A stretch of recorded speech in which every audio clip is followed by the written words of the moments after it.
Hello, I'm Dr. Manoj Bhatavdekar. I'm a psychiatrist. Hello, I'm Dr. Anjali Bhatodekar. I'm a pediatrician. Today, in this video of Bhatodekkar's Clinic's YouTube channel for parenting, we are going to talk about what is normal. A question which is very often asked is who is normal? What is normal? And a common answer is something that is not abnormal is normal. But that's a negative definition of normality.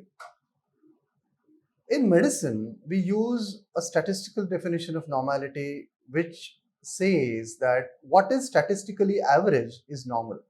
For example, if I were to measure blood pressure of say 1,000 people and then take a statistical average of the same, the figure might come to something like 120 by 80 millimeter of mercury. And this figure is therefore called normal blood pressure. However, there are several other definitions of normality which we will talk about later. Many times, parents bring their child for assessment to us, pediatricians. Basically, the question in their mind is whether the child is normal or not. And especially in this era of internet savvy parents who are Googling all the time, and they see that the weight or the height they see on the net for the age of their child may not match with the actual weight or height. And then they start worrying about the child. So they get the child to us and ask us, is this child's height normal? Is his weight normal? Now, whenever a child is brought to us, the first thing that we do is, of course, go into the details of the history. Then we conduct a physical examination, which includes measuring the height and the weight. And, of course, we assess the milestones of the child. When we measure the height and weight, we don't stop there. We plot it on a chart. Let me tell you a little bit about these charts. They are called growth charts. And in these growth charts, when we plot the child's height and weight, we try to see whether the height or weight is within the normal range or not. In simple language, if I were to tell you what a growth chart means, if there are say 100 children whose height is measured and they are made to stand in an ascending order, and then this is plotted on the graph, whenever your child's height is measured, we try to see at what number your child is. So maybe your child is at 50th number or another child is at 95th number. So that is called the percentile of the child. We plot the height and the weight on the growth chart and also see that serially when we measure the child's height and weight, what direction that is going in. Let me give you an example. A few years ago, a 4-year-old child was brought to me by his mother. This child's father had been recently transferred to Mumbai, and this mother was worried that this child is not really normal in his weight. Unfortunately, this mother could not communicate with me in either Hindi, English, or Marathi, and there was a big gap in communication. So I could not take the details of the history. However, when I examined the child, I found that the weight of the child was 15 kg.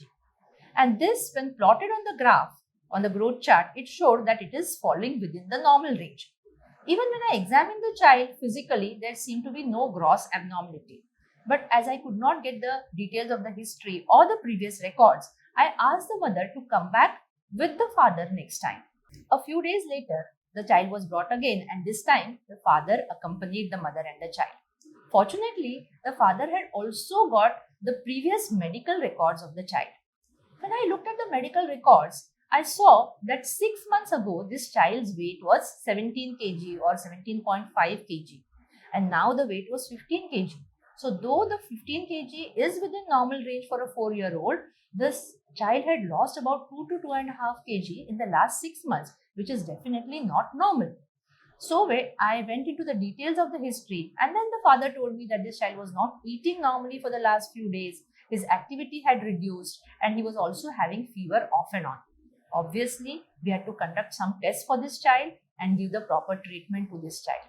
This example is just to show that one single reading, one single examination of the height and weight or of the child is not enough to determine whether the child is normal or not. We need serial, regular examinations. In case of young children, less than 1 year, we may need examinations as often as maybe 1 or 2 months interval.